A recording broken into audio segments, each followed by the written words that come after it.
쉽다 날카롭다 그런데 심지어 재밌다. 예, 박시동의 경제 본색입니다. 오늘 금요일입니다.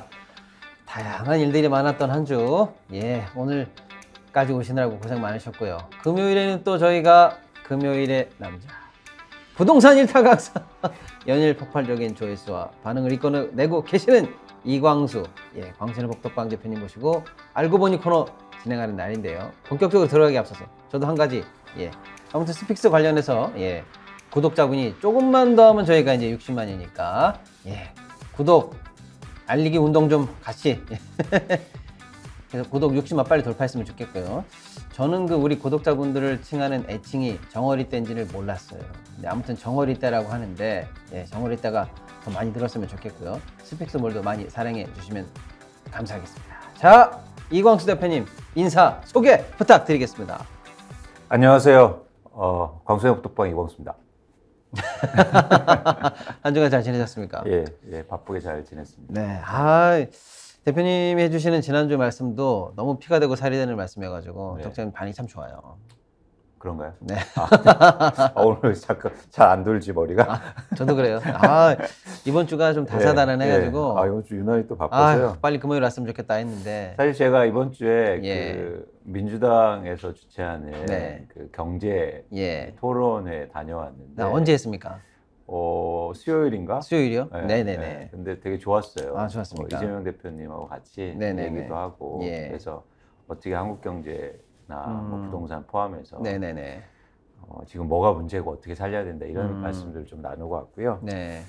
그런 측면에서 사실은 요즘에 가장 뭐랄까 이 말씀 한번 드려보고 싶은데, 요즘에 가장 첨예하게 네. 그 거시경제 관련된 이슈가 하나 있어요. 네. 뭐냐면 정부가 돈을 써야 많아야 되는 이 이슈죠. 그래서 네네. 그러니까 예를 들어서 지금 정부는, 윤석열 네. 정부는 정부가 돈을 쓰면 안 된다. 네. 그러니까 돈을 쓰면 물가가 올라서 네. 오히려 서민들이 더 어려워질 수 네. 있다. 일견 뭐 설득력이 있는 네. 그런 말입니다. 네. 그렇죠. 왜냐하면 정부가 수요를 늘리면, 그러니까 물건 가격이 올라갈 수 있어서 사실은 오히려 더 피해를 주니까 재정준칙 써가면서 네. 정부 지출을 줄이겠다. 네. 뭐 이런 거고요. 반대편에는 뭐냐면 이럴수록 정부가 돈을 써야 되는 거 아니냐. 네. 뭐 이런 얘기를 하고 있는 겁니다. 네. 그게 혹시 그날 주제였습니까? 그렇죠. 이것도 되게 예, 중요한 예. 주제였는데요. 이거 오늘 저희가 원래 준비한 주제는 아닌데 너무나 중요한 말씀이고, 그렇죠. 이거 간단히 굉장히 중요한 얘기를 한번 이제 짚고 넘어가 볼게요. 이게 왜냐하면 네. 이게 여러분들 이제 경제를 이해하실 때 어쨌든 네. 정치도 되게 중요하잖아요. 네. 경제를 하는데. 네. 그래서 이제 이해를 좀 하실 필요가 있어요. 네. 근데 이거는 인플레이션의 기초를 여러분들이 아셨으면 좋겠습니다. 네. 그러니까 뭐냐면 이 물가라는 건 물가라는 게 물건 가격이잖아요. 그렇죠. 쉽게 말하면 물건 가격이 왜 오릅니까? 네. 왜 올라요? 물건 값은 돈이 흔해지니까 오르는 거죠, 뭐. 그러니까 그럴 수 있는데 본질적으로는 뭐냐면 수요가 많아지거나 예. 아니면 비용이 높아졌을 때, 네. 즉 원가가 높아졌을 때 오르는 거예요. 그렇죠. 그래서 인플레이션을 두 가지로 나눠요. 하나는 예. 수요 견인 인플레이션과 또 하나는 비용 견인 인플레이션. 그렇죠. 그러니까 이 물건 가격이 오르는 건 수요가 막 많아서 오르는 것도 있고, 네. 아니면 이 플라스틱 원자재 가격이 올라서 오르는 게 있잖아요. 그렇죠. 근데 지금은요, 경기가 위축된 상황에서 물가가 오르는 거잖아요. 그 얘기는 뭐냐면 비용 견인 인플레이션이에요. 그렇죠. 그러니까 수요가 많아져서 오르는 물가가 아니라고요. 네. 이런 비용 견인 인플레이션 하에서는 정부가 반드시 필요합니다. 정부가 돈을 써줘야 돼요. 예. 그러니까 예를 들어서 이게 서민들이 많이 먹는 물인데 이게 이 플라스틱 가격이 막 올라서 가격이 오르면 네. 정부가 예를 들어서 시스템이라든가 돈을 써서 네. 이 플라스틱 가격을 낮춰주는 노력을 해야 될 거 아니에요. 네. 그러면 문제가 안 되잖아요. 네. 그러니까 사실은 정부가 반드시 재정 정책을 써서 물가가 낮추는 오히려 역할을 해야 된다는 거예요. 예. 그래서 정부가 돈 쓰면 물가가 올라. 이건 사실 맞지 않다. 네. 이 말씀을 꼭 드리고 싶었어요. 그래서 예를 들어서 이런 거죠. 지금 막 물가가 올라서 서민들이 어렵잖아요. 네. 그러면 정부가 돈을 써서 서민들한테 일종의 보조금을 준다든지. 네. 그러면 되잖아요. 그렇죠. 물가가 무슨 영향이 있습니까? 네. 그래서 사실은 지금은 이런 물가, 특히 비용이 올라서 오르는 물가, 인플레이션 하에서는 정부가 반드시 필요하다는 거고요. 네. 그런 측면에서 미국과 일본도 재정을 확충하고 네. 돈을 쓴다는 거예요. 네. 더 많이. 네. 그래서 미국의 국채 금리가 오르는 거잖아요. 예. 그러니까 미국에서 나 돈 많이 쓸 거야 하니까 그러니까 국채 발행 많이 하겠네. 네. 그러니까 금리가 오르는 거거든요. 네. 이런 사실은 전 세계적인 흐름에도 역행한다. 예. 네, 그래서 좀 안타까운 측면이 있습니다. 네네. 그러니까 일견 들으시면 여러분들이 네. 들으시면 이게 맞을 수 있는 말인데 그래 정부가 돈 쓰면 수요가 많아져서 물가 오르겠지 그거 아니다. 네. 그 말씀 꼭 드리고 싶었어요. 너무나 사실은 중요한 주제인데요. 사실은 올해 우리나라 경제를 관통하고 있는 제일 핫한 얘기를 사실 해주신 건데 네. 왜냐면은 세수가 60조 이상 결손이 났고 그래서 추경을 해라. 국채 발행해서라도 빨리 세입 마련해서 재정 정책을 좀 좀 뭐랄까 원래 계획대로 해라. 이런 비판에 대해서 정부가 늘 하고 있는 레토릭이 아니야. 우린 빚내지 않을 거야. 건전 재정할 거야. 그렇죠. 빚은 후세에 부담을 주는 거야. 이런 그 방어 논리로 1년 내내를 허송세월 하고 이제 와서는 지난주부터 갑자기 정부가 확대 재정을 하면은 돈이 풀리고 물가가 오르는데 그럴 순 없지. 그렇죠. 물가 올라봐야 서민들만 힘들지. 뭐 그쵸. 이런 식의 논리를 지금 갖다 대고 있는데 예. 그런데 항상 그런 예. 직관적인 얘기들이 통하긴 해요. 그럴 듯해. 예. 근데 그게 아니라는 거죠. 그렇죠. 그리고 그거는 또 하나 이제- 뭐냐면 네. 사실은 그게 예를 들어서 정부가 돈을 쓰면 물가가 올라갈 수도 있습니다. 네. 그런데 그렇기 때문에 정부와 정치가 필요한 거잖아요. 예. 그 어려운 일을 하라고 네. 남들처럼 똑같이 하려면 왜 그렇게 맡겨놓습니까? 예. 그러니까 정부가 돈을 쓰면서도 물가를 안정시킬 수 있는 방안들을 네. 고민해내고 네. 그게 정치고 정책의 일이죠. 예. 그게 경제 정책이고. 맞습니다. 그러니까 저는 뭐 정부를 비난하고자 그러는 게 아니고요. 잘 생각해 주셨으면 좋겠다. 네. 지금 서민 경제가 이렇게 무너지고 있는데 거기서 정부한테 도와달라고 지금 손을 내밀고 있잖아요. 네. 그러면 정부가 도와주면서 물가를 안정시킬 수 있는 방안이 있다니까요. 네. 네. 너무 좋은 말씀 해주셨고요. 예를 들어서 이제 조금만 더 제가 첨언을 한다면 그런 정부의 1차원적인 논리. 네. 돈 풀면 정부가 빚내서 돈 풀면 돈이 많이 풀리니까 안 그래도 고물가 인플레이션에 나쁜 영향을 줄 거야. 그건 서민들만 힘들어라는 논리는 중학교 2학년들이나 할 수 있는 그렇죠. 그런 1차원적 논리고 고차원적인 정책을 가지고 얼마든지 그런 부담 없이 정부를 운영할 수 있다. 쉽게 말하면 방금 이광수 대표님 말씀처럼 같은 재정 정책을 하더라도 물가에 바로 직격탄으로 영향을 주는 옛날처럼 막 돈이 쫙쫙 풀리는 그런 게 아니라 정말로 수요를 견인할 수 있는 확실한 투자도 있을 것이고 어려운 서민층에게 보조금이라든지 자영업자들에게 투여에 대해서 그게 경제를 살리는 데 쓸 수 있는 돈도 있을 것이고 그렇습니다. 결정적으로 물가는 수요단과 공급단으로 항상 나눠봐야 되는데 그렇죠. 현재는 이제 공급단에서 원유 물가라든지 수입 물가가 굉장히 높기 때문에 환율도 지금 고환율 아니겠습니까? 그렇죠. 그런 부분에 있어서 고물가를 자극하는 부분에 있어서 정부가 완충제 역할을 한다든지 해서 정책이 미싱되는 거, 그건 이제 팔러시 미싱이라고 하는데 그런 고차원적인 미싱 효과를 통해서 충분히 인플레 부담 없이 경제를 선순환시킬 수 있는 재정 역할을 할 수 있는데 그렇죠. 그런 어려운 얘기는 들여다보지도 않고 하지도 않으면서 국민들에게 중학교 2학년 수준의 그렇죠. 경제 강의하면서 그렇죠. 아유 돈 풀리니까 물가 올라요 그러니까 우리 안 해요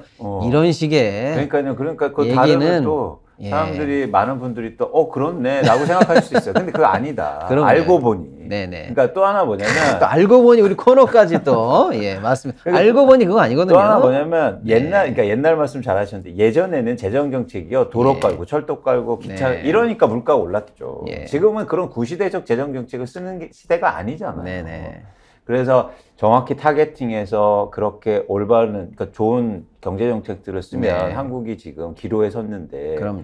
그래서 저는 좀 안타까운 측면이 있는 겁니다. 지금이 네. 진짜 필요하거든요. 맞습니다. 정부와 정치와 경제 좋은 정책이. 네. 예. 아니 여러분 생각해 보세요. 너무 어려운 얘기 아닌데요. 자영업자 분들 부채가 1,000조인데 그 지금 그래가지고 그 1,000조 안 갚아주면 다 쓰러지는 상황인데 거기 지원한다고 해서 물가가 오르겠습니까? 또는 과학자분들이 지금 AI부터 시작해가지고 세계적으로 지금 과학 전쟁인데 그거 예산 깎는 거하고 물가하고 무슨 상관? 그렇죠. 그러니까 이게 자영업자 말씀도 하셨는데 어젠가요? 아유. 자영업자 그 모임 예. 가서 네. 대통령께서 이제 어떤 말씀하셨냐면 저리로 융자 더해주겠다. 이게 그게 본질은 아니잖아요. 예. 가게가 힘든 게 네. 고금리도 있지만 사실 네. 장사를 잘하게 하는 게 예. 가장 중요하지 않습니까? 네. 그러면 경기를 활성화시키고 네. 그럼 정부가 나서서 그런 활성화시키는데 네. 정책을 써야 된다는 거죠. 네. 오늘 사실 저희가 준비한 주제도 너무 재밌는 주제인데 네. 너무 시류에 맞는 중요한 말씀을 주셨기 때문에 하나만 더 여쭤보고 갈게요. 네. 이것도 주제에 상관없는 건데 네. 지금 좀 전에 정치본색에서도 다뤘지만 지금 뭐 정치권들이 정말 국가를 결정하고 국가와 정말 우리 경제와 서민생활의 이런 중요한 부분, 본질적인 부분에 천착해서 제대로 된 대책을 내도 시간이 아까운데 말도 안 되는 얘기하면서 허송세월 보내는 게 저희 가끔 이제 저희 경제에 좀 한다는 사람들 입장에서 보면 진짜 답답할 때가 있거든요. 그렇죠. 네, 이광수 대표님 오셨으니까 네. 가장 핫한 거 그리고 가장 저희가 지금 사실 뚜껑 열리는 거 김포 얘기를 안 할 수가 없고 그러니까요. 부동산 1타 강사님 오셨으니까 그것도 그냥 살짝 원래 준비한 주제는 아니지만 어떻게 보세요? 그 김포 그러니까 서울시 김포구 뭐 얘기할 게 굉장히 많은데 네네네. 일단은 저는 김포 시민들 입장에서 한번 생각해 볼게요. 예. 그러니까 이게 그렇잖아요. 김포 시민들 입장에서 이게 과연 좋은 이슈인가? 네. 이제 경제적으로 살펴보면 첫 번째는 이제 네. 얘기하는 게 네. 지금 이제는 예를 들어서 국민의힘에서 얘기하는 게 첫 번째는 서울하고 합병하면은 인프라가 빨리 깔릴 수 있다. 이런 거예요. 두 번째는 뭐냐면 부동산 가격 오를 수 있다. 네. 이 얘기예요. 네. 근데 이제 첫 번째 얘기를 드려볼게요. 예. 인프라, 그러니까 지금 김포시가 네, 좀 네. 힘든 게 뭐냐면 이제 김포 골드라인이라고 그래서 저도 네. 타보니까 네. 교통은 사실 엄청 뭐 심각한 상황이 심각하긴 합니다, 김포 쪽에. 예. 그래서 인프라가 필요해요. 네. 5호선을 연장한다든지 이런 필요한데 네. 그러면 예산이 들어가야 되잖아요. 그렇죠. 근데 서울시에 편입하는 순간 김포 예산이 줄어요. 네. 왜냐하면 서울시의 구가 되기 때문에. 그렇죠. 그러면 뭐냐면 기본적으로 자치시가 받을 수 있는 뭐 네. 재산세라든가 이런 것들을 못 받게 돼요. 예. 그러면 서울시가 받아서 분배해 줘야 돼요. 예. 그래서 단순하게만 비교해 보면 인구가 47만에서 여기 50만 사이인데요. 김포가. 네. 비슷한 네. 지역이 관악구예요. 관악구요. 관악구의 세출을 보면요. 네. 1년 동안 김포시보다 7천억이 적어요. 아, 살림살이 사이즈가 작다 이 말이죠. 그렇죠. 그러니까 네. 서울시로 구에 편입되는 순간 김포시의 살림살이가 쪼그라든다는 네. 거예요.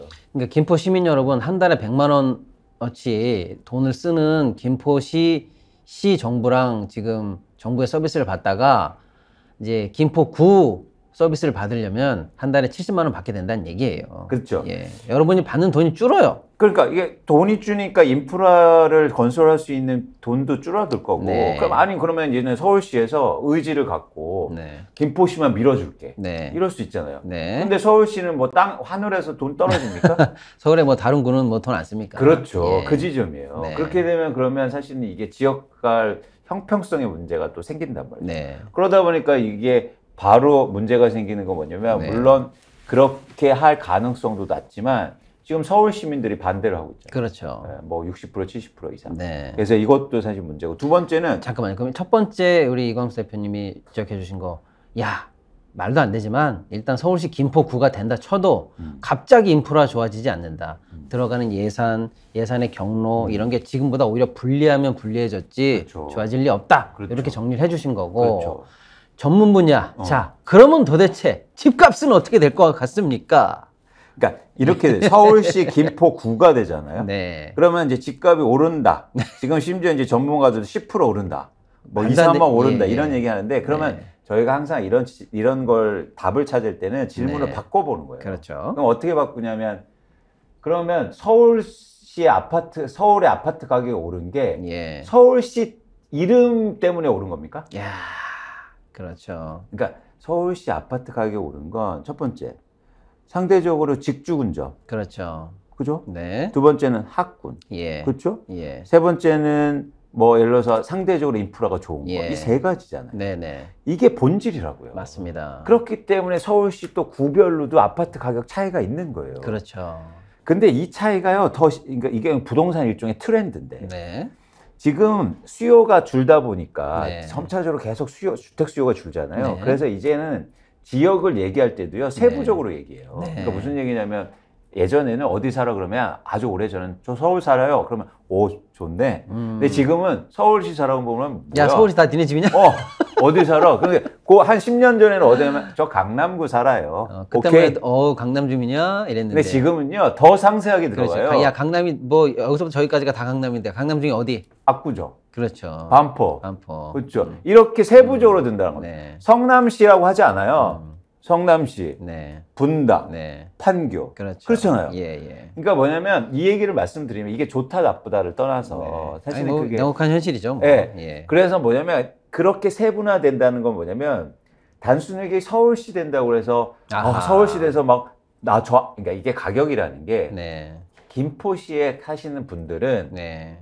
가격 올라갈 거다 기대를 하시겠죠. 네. 근데 기대 말고 네. 누군가 사줘야 될 거 아니에요. 그렇죠. 그 가격에. 예. 이 사주는 분들의 입장에서 생각해 보자는 거죠. 네. 김포시가 서울시 김포구로 바꾼다 그래서 이 사주는 사람들이 나 3억 높게 사야지. 네. 이럴 거냐는 거죠. 아하, 냉정하죠. 예. 그러니까 여러분들이 김포시에 사시는 분들이 제가 이런 말씀을 서운할 수도 있어요. 네. 근데 그게 현실이라는 거예요. 네. 그럼요. 어쩔 수 없는 거죠. 네. 예.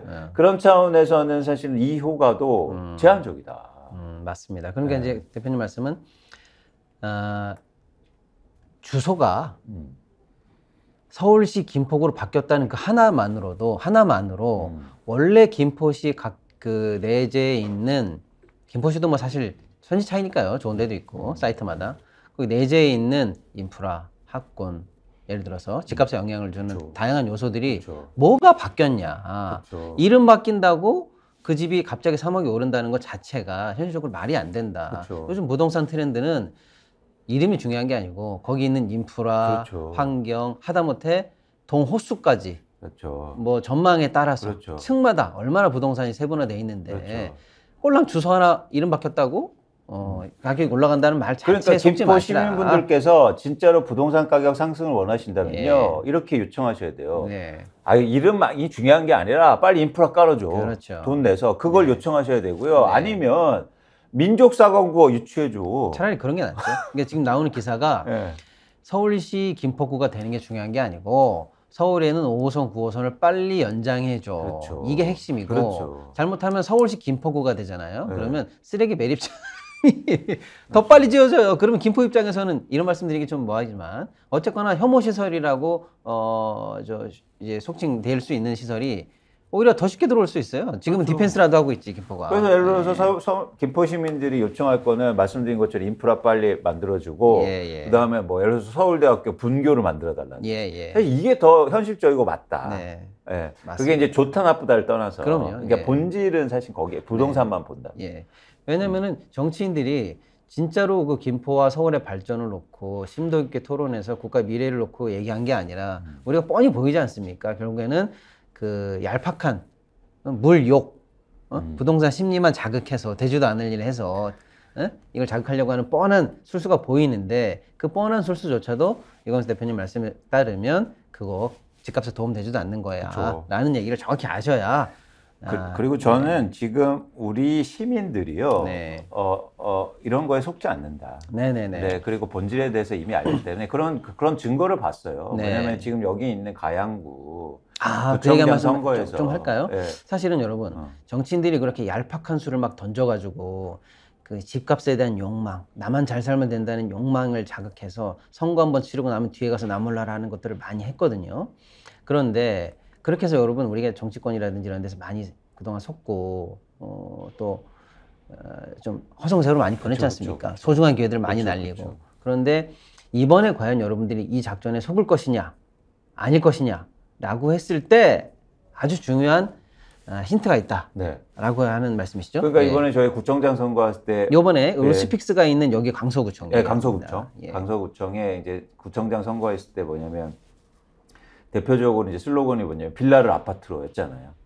여러분 이 동네 선거 슬로건이 여러분 이 동네 안 오셔보셔서 모르겠지만 저희는 방송하러 자주 오니까 여기 선거 때 불과 몇 주 전이에요. 그렇죠. 골목마다 다 뭐라고 붙었죠? 빌라를 아파트로 뭐 한강변 초고층 아파트 그렇죠. 어쩌고 최다 아파트 선거 공약. 그리고 막 서울시장이 그래서 막 이렇게 협약도 하겠다, 예, 뭐 예, 외국 예. 가서 그런 것도 막 지원해주겠다, 예. 정부에서 지원해주자. 그래서 네. 갑자기 막 여기 다 개발되고 이런 것처럼 예. 사람들이 그럼 부동산 가격이 오르겠는데 네. 그런데 안 먹혔잖아요. 안 먹혔죠. 안 먹혔죠, 결론적으로. 예. 그러니까 그게 어떤 의미가 있을까요, 대표님?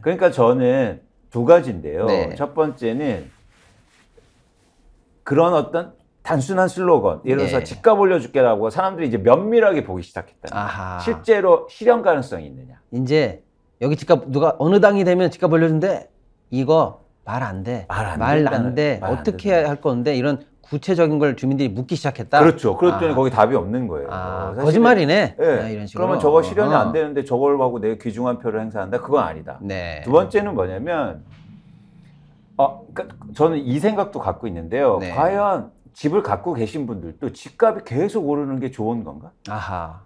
그러니까 이게 왜 이런 말씀을 드리냐면 우리나라 주택을 갖고 있는 유권자들 비율이요 60%가 훨씬 넘어요. 네. 그러면 집값을 올려주겠다는 정책을 강력하게 하는 정당은 무조건 네. 60% 이상 받아야 되잖아요. 네. 만약 그렇게 사람들이 표를 던진다면. 네. 근데 그렇지 않다는 얘기예요. 그 이유는 뭐냐면 집을 안 갖고 있는 사람들이 훨씬 많기 때문입니다. 네. 그러니까 이거 구별하시죠? 네네. 유권자는 집을 많이 갖고 있지만 네. 사람으로 치면요 네. 집이 없는 분들이 훨씬 많아요. 네네. 쉽게 말해서 4인 가족이 집 예. 한 채를 갖고 있잖아요. 네. 근데 집값 계속 오르면 우리 아이들은 어떻게 됩니까? 예. 그러니까 맞습니다. 사람들이 네. 그런 미래를 보기 시작하고 네. 우리한테 필요한 건 집값이 계속 오르는 게 아니고 네. 집값을 안정시키고 우리 아이들도 살게 만드는 그게 정치고 네. 내가 그래서 그런 걸 선택하겠다고 생각하시는 거예요. 네네. 전 이 두 가지의 큰 변화가 일어나고 있다. 그래서 네. 그렇게 막 부동산 예전처럼 뉴타운 만들어서 부동산가격 올려줄게. 네. 막 재건축 재개발 해줄게. 네. 이런 거 안 통한다. 네. 네, 너무 좋은 말씀이시고요. 이번에 강서구청장 보궐선거가 앞으로 우리 정치권에도 큰 힌트가 됐으면 좋겠습니다. 주민들이 그렇게 단순무식하게 집값 올려줄게, 아파트 져줄게 그런다고 그냥 무조건 루루 가가지고 그렇게 되나 보다 하지 않는다. 이제 판단하실 줄 알고 또 면밀히 현실성 있는지 따져보실 줄도 알고 그렇죠. 그게 도대체 내 이익뿐만 아니라 우리 공익에도 국가 발전에도 도움이 되는 얘기까지도 공적 판단까지 다 하신다. 그럼요. 이번에 강서구청장 선거에서 보지 않았느냐라는 너무 중요한 말씀이시고 전 시민들이 네네. 굉장히 위대해지고 있다. 예. 그리고 사실 그런 여러 가지 이유가 있겠지만 네. 어쨌든 우리나라의 시민들이 한 단계 그리고 예. 두 단계 이렇게 발전하고 있다고 봐요. 네. 네. 너무 좋은 말씀 해주셨고 그 재정 문제나 재정 확대가 인플레이션에 미치는 그 영향에 대해서 최근에 논의되고 있는 부분 또 말할수록 웃기는 서울시 김포구 문제 네, 네.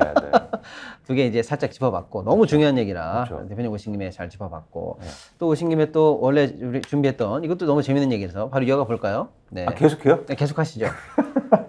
네. 계속해요. 네. 하죠. 계속해요? 이거 가도 돼요, 저. 아닙니다. 아닙니다. 이게 중요한 얘기 해야죠. 뭐. 이거 다음 주에 해도 돼. 아니에요? 뭐 하실래요? 아니 계속 하시죠. 계속해요? 뭐. 그럼요, 대표님. 뭐 이왕 온 거 계속해요. 왜냐면은 헤드라인이라든지 기타 등등은 저는 또 매일 나오는데 네. 대표님이 여기서 한번 왔다 갔다 하시면은 네. 그게 또 한 10억짜리 정보가 되니까.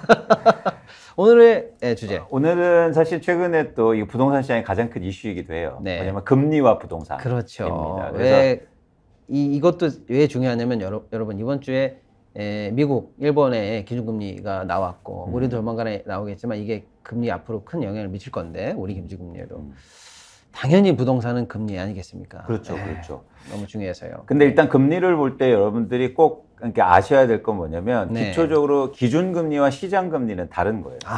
그것부터 네. 짚고 들어가자. 그러니까 쉽게 말해서 기준금리는 중앙은행이 네. 기준금리를 정해주는 거예요. 그렇죠. 어떤 금리냐면 은행 간 돈을 네네. 빌리고 끌 때 네네. 그걸 이제 정해주는 거예요. 그렇죠. 그래서 기준금리를 정해주는데 네. 이게 시장금리를 움직이려는 의도를 갖고 예. 사실은 기준금리를 그렇게 정해줍니다. 네. 그래서 은행이 기준금리가 낮아져서 은행이 빌리는 돈이 낮아지면 그렇죠. 그러면은 빌리는 사람한테도 낮게 금리를 줄 테고 예. 그러면은 시장금리가 내려가겠죠. 예. 그런데 항상 그래서 기준금리가 시장금리에 영향을 준다고 생각하는데 그렇지 않아요. 아하. 네네. 그러니까 예를 들어서 우리나라가 지금 기준금리를 계속 안 올리고 있는데 네. 지금 시장금리를 급등하고 있다는 거예요. 그렇죠. 이런 현상이 나타날 수 있다는 거예요. 예. 그래서 여러분들이 더 사실은 관심 있는 건 이 시장금리입니다. 그렇죠. 시장금리가 우리가 대출금리이기도 하고 예. 경제를 움직이는 사실 본질적인 금리이기도 하잖아요. 네. 그래서 이제 시장금리를 더 관심 있게 보시는데 예. 지금의 우리나라 문제가 뭐냐면 기준금리와 시장금리의 격차가 커지고 있어요. 그렇습니까? 이게 사실은 거시경제에 큰 문제를 여러 가지 문제를 일으키고 있는 거예요. 네. 근데 어쨌든 최근에 시장금리가 올라가서 예. 이제 부동산 시장에 영향을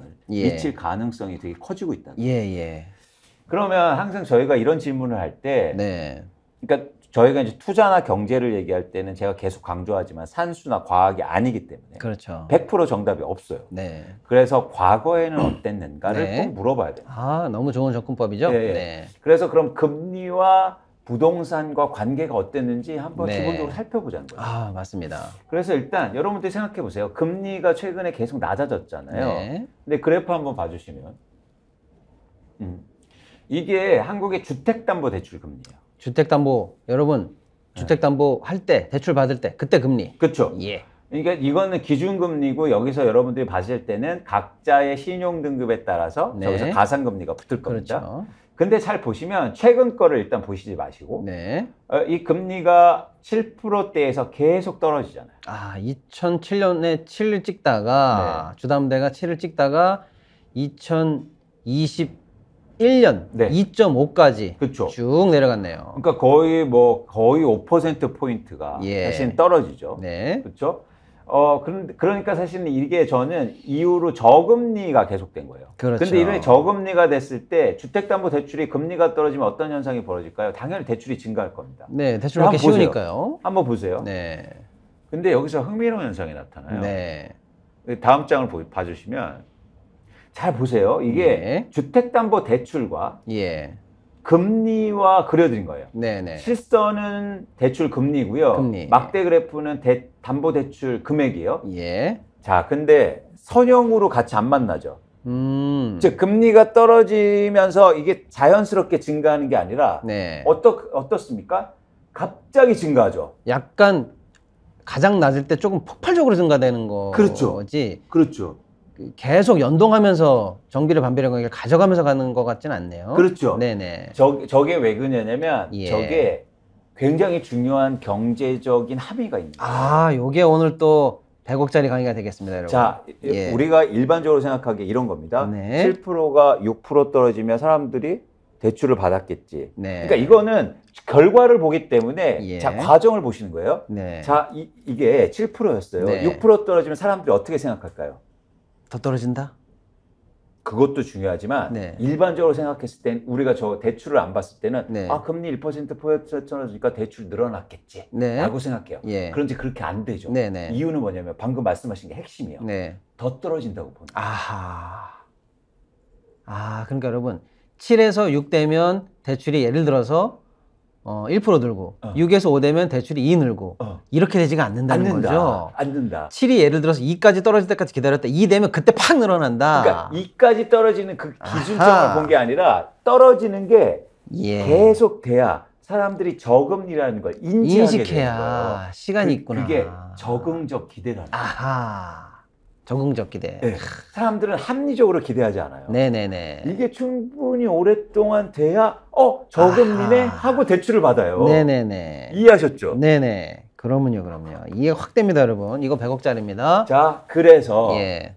저금리가 주택 가격을 상승시킨 게 아니고요. 네. 저금리가 지속되면서 아. 지속이 중요해요. 하나가 더 들어가네요. 저금리 지속되면서 플러스 지속기간. 대출이 폭발적으로 증가하니까. 아하. 그러니까 이게 수요가요. 예. 수요가 1에서 1.1, 1.2, 1.3으로 증가하면요. 가격이 안 올라요. 아, 그러네요. 근데 수요가 가만히 있다가 저금리가 왔네? 그러면서 갑자기 대출 엄청나게 증가해서 그 순간에 수요가 폭발적으로 증가해요. 아하. 그러니까 가격이 오르죠. 아, 그때는 또 이제 수요가 그 당시의 매물값을 매물량보다 또 압도적으로 늘어날 수 있으니까. 그렇죠. 그러니까 뭐냐 매수세가. 매수세가. 네, 매수세가.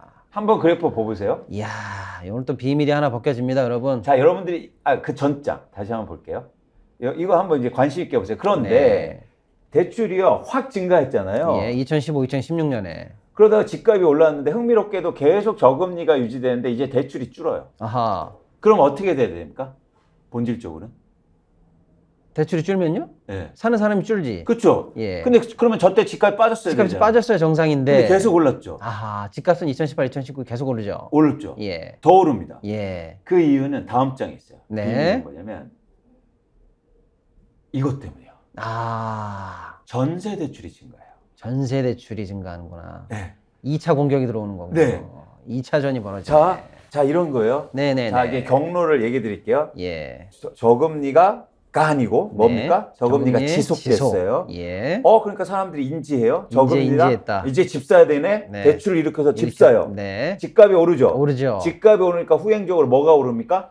전세 가격이 올라요. 오르죠. 오르니까 어쩔 수 없이 대출이 증가해요. 증가하죠. 근데 거기서 대출을 받으니까 저금리니까 대출 전세자금 대출이 폭발적으로 증가해요. 늘죠. 자, 이거에 되니까 또 어떤 현상이 일어납니까? 대출을 끼고 갭 투자에 갭 투자가 증가해요. 여력이 생기는 거나. 그래서 2018, 19, 20, 21년도에 갭 투자가 폭발적으로 증가해요. 아하, 그렇군요. 한 번 더 끌어올리는군요. 자, 이게 네. 집값을 올린 경로였어요. 아, 명쾌합니다. 네. 네네네. 자, 지금도요, 똑같은 현상이 일어나요. 아, 사람들이 이렇게 얘기합니다. 네. 전문가나 신문에서 다 이렇게 얘기해요. 네. 자, 금리가 네. 금리 한번 처음으로 가볼게요. 예. 첫 장. 첫 장. 네. 금리가 2.5에서요, 네. 4%대 오르잖아요. 예. 다 뭐라고 얘기합니까? 이제 뭐 대출 받기 이제 누가 집 사냐. 힘들다. 근데 이상하게 집값이 안 빠져. 빠진다. 예, 예. 왜 안 빠져요? 이것도 사람들은 역시? 그래도요, 네. 계속 대출을 받아. 아, 인지를 못 한다고요. 아까 뭐라고 그랬죠? 적응적 적응적 기대를 기대. 하기 때문에 네. 무슨 얘기냐면 예. 저 금리를 높은지를 몰라. 아하. 저기에도 또 적응하려면 한참 걸리는 거죠. 그렇죠. 그게 한순간에 올 거예요. 온다. 그러면 아까 올라갈 때랑 반대로 돈다. 그렇죠. 그래서 지금은 실수요도 그래도 집을 사고 버텨주는 거예요. 네. 그런데 이게 역순이거든요. 예. 이게 칠판이 있으면 좋은데 예. 자, 실수요가 대출 받아서 집 산 다음에 전세 예. 가격이 올라니까 투자 그렇죠. 수요가 집을 샀죠. 맞습니다. 그렇죠. 예. 그러면 이게 역순이에요. 역순이죠. 역순이야. 이제 적응 기간을 충분히 거치고 나면 먼저 줍니까? 일단? 투자 수요가 빠지겠죠. 투자 수요가 줄어요. 예. 그래서 그 거래량 한번 보여주세요. 지금 우리 PD 바쁩니다 지금. 금요일에 왜 이렇게 일을 많이 시키는 거예요 지금? 거래량이 수요가 감소해서 거래량이 줄고 있다. 이거 한번 보여주실래요? 지금 자료 줬다고 생각하시는 건 아니죠? 아니요, 다음 장. 가끔 그런 분들 계세요. 다음 장. 안 주고 줬다고 생각하시는 분들 가끔 계세요. 예, 이거 다음 장 볼게요. 예, 이거요. 네. 자, 주택 거래가 감소해요. 네. 절대량이 엄청 감소했죠. 네. 예를 들어서 서울은 10,000건에서 5,000건 이상 거래되다가 지금 3,000건, 2,000건을 줄었어요. 예. 이 수요 준 게 뭐라고요? 투자. 투자 수요가 일단 투자 줄었어요. 수요가 먼저 줄었습니다 지금. 줄었어요. 투자하는 사람들은 금리가 높으니까 수익률 바로 떨어지니까 접자 느낌이 그렇죠. 바로 오죠. 그렇죠. 예. 왜냐하면 이 사람들은 투자 수요는 어떤 기대를 하냐면 네. 적응적 기대가 아니에요. 예. 합리적 기대. 합리적 기대. 이게 좋다는 게 아니에요. 똑똑하고 빠르다는 얘기예요 이 사람들은. 쉽게 말하면 예. 돈이니까 돈. 그렇죠. 돈이니까 빨리빨리 빨리빨리 머리 돌아가는 늘죠. 거예요. 예. 자, 일단 수요가 줄어요. 그 다음에 예. 뭐가 변화가 일어나냐면 그 다음번에 뭐냐면 집을 갖고 있는 사람들이 팔기 시작해요. 팔죠. 그 사람들은 어떻게 한다? 합리적 기대를 하니까. 예. 그래서 지금 서울 아파트의 매물의 양이 8만 가구로 증가가 있어요. 아. 예. 매물값이 8만이다 현재. 그러면 자, 매물은 증가하죠. 예. 투자 수요는 일단 감소했어요. 감소했죠. 근데 다음에 뭐가 감소한다? 전세. 아니. 실수요. 그렇죠. 실수요가 적응적 기대를 하면서 이제 수요를 줄일 거예요. 실수요 분들이 적응적 기대할 시간에 이런 일이 벌어졌고. 근데 수요가 감소하는데 매물은 증가하니까 공급이 증가하잖아요. 아하. 그래서 집값의 하락폭이 커질 수 있다고요. 네. 그런데 그렇게 떨어지면 그럼 어떻게 이제 한다? 하락의 2차 충격이네. 그럼 그렇게 떨어지면 어떻게 한다? 네. 산다.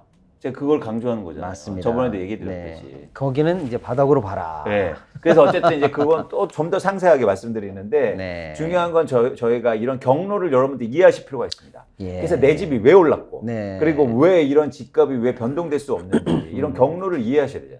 그래서 금리가 영향을 크게 미치는데 이런 아하. 경로가 있다. 네. 금리가 오른다고 해서 바로 집값이 떨어지는 게 아니다. 네. 자꾸 지난해 말부터 올해 초까지 집값이 엄청 많이 빠졌을 때 금리 얘기를 들어요. 네. 이거는 시작이에요. 예. 왜냐하면 너무 중요한 경제 말씀이시다. 주체들은요 네. 그렇게 빨리 못 움직인다. 네. 네.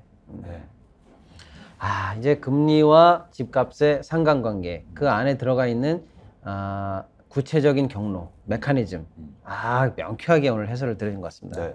너무나 감사한 얘기인데. 그러면 이제 이런 시기가 왔을 때 예. 저희가 어떤 계획들을 구체적으로 그렇죠. 세울 건가 이걸 이제 다음 시간부터 본격적으로 저희가 진도 나가볼까. 큰일 났네. 이거 점점 강의 값이 올라가는데 이거. 사실은 여러분 올해 제일 중요한 게 이제 금리였는데 미국의 FOMC 때문에 당분간은 뭐 물론 상황이 또 바뀌면 모르겠습니다만 당분간은 인상 없이 이 정도 수준으로 상반기까지 가지 않나라는 예측이 힘을 얻고 있고요. 한국은행도 이제 그에 따라서 어느 정도 금리 운용에 약간의 이제 큰 그림들이 좀 이제는 조금 잡히는 것 같아요. 자, 그렇다면 이제 집값에 구체적으로 후행적으로 반영할 때 어떻게 되는가 궁금하셨는데 그 메커니즘이 오늘 쉽게 설명이 된 것 같아서 네. 굉장히 아주 중요한 강의였다. 이렇게 제가 생각이 듭니다. 오늘도 금요일에 남자답게 세 주제 다 오늘 재밌었어요. 네, 고생 많으셨습니다. 좋은 얘기 감사합니다. 감사합니다. 네, 고맙습니다. 짧게 광고, 짧게 텀 갖고 저희가 헤드라인 몇 개라도 하고 가겠습니다. 잠시만 기다려 주십시오.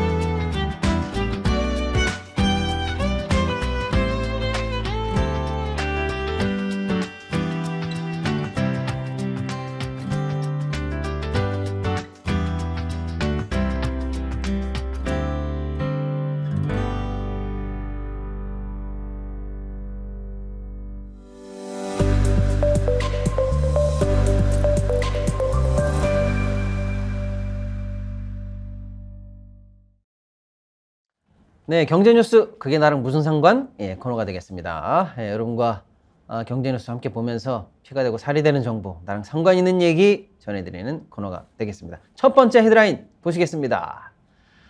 네, 조금 전에 이광수 대표님과도 말씀 나눴지만 김포 서울 편입 문제가 시끌시끌한데 뭐 정치권 일각에서는 한다 만다 하는데 한국은행이 이런 발표를 했습니다.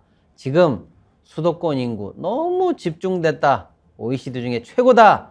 이런 거 수도권 키울 문제가 아니고 지방을 키울 때다. 야, 우리가 어디에 주목해야 되는지를 정확하게 나온 리포트라서 소개해 드리겠습니다. 자, 한국은행 리포트인데요. 2일 발간했는데 제목이 이거예요. 지역 간 인구 이동과 지역 경제 BOK 이슈 노트라는 문건인데 여기에 따르면요. 우리나라는요. 전체 국토 면적 중에서 11.8%가 수도권인데 이 수도권에 무려 50.6% 절반이 넘는 인구가 집중돼 있다. 자, 그래서 수도권 인구 집중이 OECD 26개국 중에서 무려 1위라는 거고요.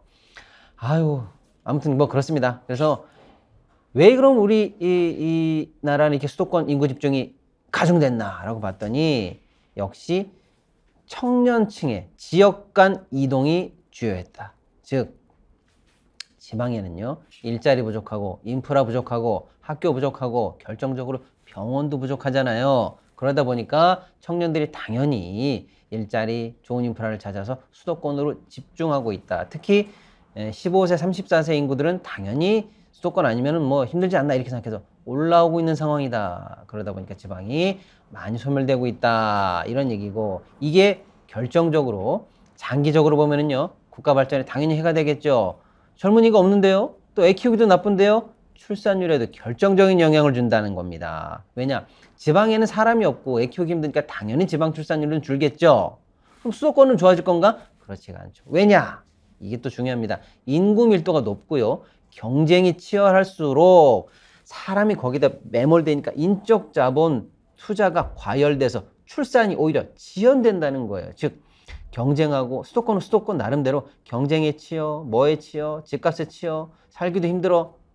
그러다 보니까 출산은 더 멀어진다는 얘기예요. 전체적으로 이런 수도권 집중이 경제를 집중을 낳고 경쟁을 낳아서 지방과 수도권 전부 다 출산율 저하의 원인이 된다라는 너무나 지금 중요한 지적이 나왔습니다. 그럼 어떻게 해야 될까요? 한국은행이 내놓은 해법은 이겁니다. 거점 도시 위주의 지방 성장 전력, 즉 균형 발전이 바로 전환의 패러다임이다 라는 얘기입니다. 즉 인구의 수도권 집중을 해소하기 위해서요. 지방에 균형 발전을 해야 되는데 SOC 지방에도 좀 많이 하고 문화, 의료시설이요. 지금 뭐 지방 의료원들 지금 문 닫고 지금 난립니다. 응급 상황이 나도 지금 치료도 제때 못 받고 큰일이에요. 또 공공기관 이전 등 의료 인프라 문화시설, 공공기관 이전, 교육시설 등등을 지방 거점 도시에 집중 육성해야 된다라는 해법을 내고 있습니다. 그런데 지금 정치권은 예를 들어서 부울경, 뭐 광주, 전남 쪽, 뭐 강원 쪽, 뭐 이렇게 해서 충청, 세종, 대전 쪽 이렇게 해서 지방 거점을 육성할 생각은 하지 않고 난데없는 서울, 김포 얘기하면서 나라 기둥뿌리가 썩어가고 있는 거 아닌가라고 해서 안타까운데 그나마 의미 있는 레포트가 나왔길래 소개해 드렸습니다. 자, 두 번째 헤드라인 보시겠습니다. 어저께 대한항공 아시아나 합병에 중대한 고비가 일단은 넘어갔다라는 상황인데요. 핵심은 이거였죠. 대한항공이 아시아나와 합병하려고 봤더니 여러 나라의 공정거래 당국의 심사를 받아야 되는데 특히 유럽에서는 아이고 야 대한항공 너 아시아나하고 합치는 거 보니까 너희 둘이 합치면은 유럽하고 왔다 갔다 하는 화물의 60%가 다 니네들께 되겠네. 이거 너무 독점이 심한 거 아니야? 라고 했더니 대한항공에서 우리 아시아나에 있는 화물을 갖다 팔 거예요. 그러면 독점 좀 낮아지는 거 아닙니까? 라고 해서 그런 의견서를 유럽 당국에 내려고 하니까 그거를 내기 위해서는 사전적으로 아시아나와 대한항공에서 이사회에서 그런 여러 가지 안건들이 통과가 돼야 될 거 아니겠습니까? 그게 핵심이었죠. 자, 그런데 아시아나 입장에서는요, 이렇게 생각해 보시면 되겠죠. 아니, 우리가 알토란 같이 키워온 화물인데 이걸 갖다 팔면 우리 입장에서는 손해 아닌가? 즉, 아시아나 이사회 입장에서는 이런 결정이 회사 입장에서 손실을 가져오는 배임이 아닌가라는 이슈가 제기가 된 거죠. 한편으로는요, 아시아나 이사 중에 한 분이 지금 대한항공하고 아시아나 합병에 관해서 법률 자문을 하고 있는 김앤장의 고문이라는 거예요. 그러면 야, 이거 합병을 추진하고 있는 법률 자문기관에서 이사회에 들어와 있는 거나 마찬가지 아니야? 그러면 당신은 아시아나 이사회로서 아시아나 이익을 최대한으로 보장하는 결정을 한다는 그런 담보가 안 되지. 당신은 자격에 문제가 있어. 이 두 가지가 쟁점이었습니다. 즉 아시아나의 화물 매각이 아시아나 입장에서 배임인가 아닌가. 자, 그 다음에 아시아나 이사회를 차지하고 있는 한 분이 김앤장 출신이라는 것이 이게 적절한가 안 적절한가 이런 쟁점을 앞두고 경론을 벌였으나 저번에 1차 회에서 결론을 못 내렸죠. 어제 드디어 결론이 나왔는데 결정적으로 강혜련 이화여대 명예교수는 이거 문제 있다! 라고 해서 중도 퇴장까지 했답니다. 그래서 찬성 4명, 기권 1명, 4명이 결국 투표를 해서 안건을 통과시켰다는 얘기입니다. 자, 앞으로 이게 법률적으로 어떤 후행의 대가를 치를지는 조금 지켜봐야 될 것 같고요. 어쨌거나 이사회가 통과된 걸 기점으로 해서 합병은 급물살을 타는 거 아니냐라고 일단 시장 내다보고 있고요. 대한항공은 이제 드디어 유럽 당국에다가 자, 우리 아시아나 화물 팔 수 있게 됐습니다 라고 해서 의견서를 냈다라는 소식입니다. 그럼 여기서 끝난 건가? 그렇지는 않습니다. 미국과 일본의 또 경쟁당국의 심사가 남아 있습니다. 아직 갈 길이 멀어요. 이러다가 결국 아시아나 김포가 합치기는 합치는데 차 떼주고 포 떼주고 남는 거 하나 없는 합병되는 거 아닌가, 국가의 국부 유출만 되는 거 아닌가라는 우려가 점점 더 커지고 있는 상황입니다. 자, 세 번째 헤드라인 보시겠습니다. 물가가 걱정입니다. 오늘도 이광수 대표님과 물가 얘기해봤습니다만은 자, 어저께 원래 전해드리려고 했는데요. 어저께도 조금 짧아가지고 오늘 전해드립니다. 너무 중요한 소식이라서요. 10월 통계청이 발표한 10월 소비자 물가 동향에 따르면 지난달 소비자 물가 지수가 113.37로 지난해 같은 날보다 3.8%가 올랐다라는 소식인데요. 8월 달에는 3.4가 올랐고 9월 달에 3.7이었는데 다시 3.8로 상승폭이 점점 더 확대되고 있다라는 소식입니다. 10월달 물가를 끌어올린 주범은 크게 두 가지인데요. 하나는 농축산물, 두 번째는 석유류. 그래서 농축산물이 무려 여러분 7.3%가 올랐어요. 많이 체감하시죠? 과일, 고기, 우리 먹는 거 전부 다 올랐습니다. 그러다 보니까 외식 물가 당연히 오르겠죠. 과일값이 특히 많이 올랐는데 과일은 26%나 올랐다는 거예요. 대단합니다 지금. 쌀 22%, 쌀 19%, 토마토 22%, 사과 72% 엄청납니다. 이런 상황이고요. 석유류도 현재 물가 상승을 키우는 주요 요인으로 작용을 했다라는 소식입니다. 제품별로 보면은요, 의류 신발이 특히 많이 올랐습니다. 의류 신발이 8.1%가 올랐는데, 의류 신발 상승률이요, 무려 31년 만에 최고치입니다.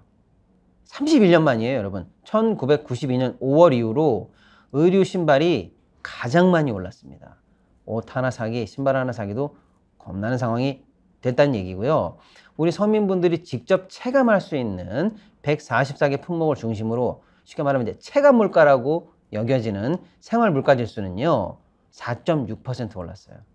기본 3.8보다 더 많이 올랐죠? 체감하는 물가는 더 크다는 얘기예요. 체감 물가도요, 지난 2월에 5.5% 오른 이래 8개월 만에 가장 큰 폭으로 올랐다. 즉 하반기로 갈수록 현재 물가 상승의 압박이 점점 더 세진다라고 이미 저희가 많이 경고했는데 현실로 나타나고 있습니다. 자, 근원 물가 볼게요. 근원 물가는 이제 물가의 기조적인 흐름인데요. 농산물이랑 석유 뭐 이런 거 뺀 물가인데 근원 물가도요, 전년 동월 대비 3.6 상승했네요. 예, 만만치가 않습니다. 근원 물가도 내려가는 게 점점 둔화되고 있다라고 보시면 되겠습니다. 자, 어쨌거나 저쨌거나 이렇게 서민들 살기 점점 빡빡해지는 상황이다, 이렇게 보시면 될 것 같고요. 예, 오늘 헤드라인 짧게 3개 소개해 드렸는데요. 저희 스픽스 경제분석 더 알차게 준비해서 다음 주에는 더 재미있는 소식으로 찾아뵙도록 하겠습니다. 건강하고 즐거운 주말 되시고요. 다음 주에 뵙겠습니다. 오늘 여기까지입니다. 감사합니다.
뉴스는 가시 돋친 생선과 같습니다. 잘 발라 드셔야 됩니다.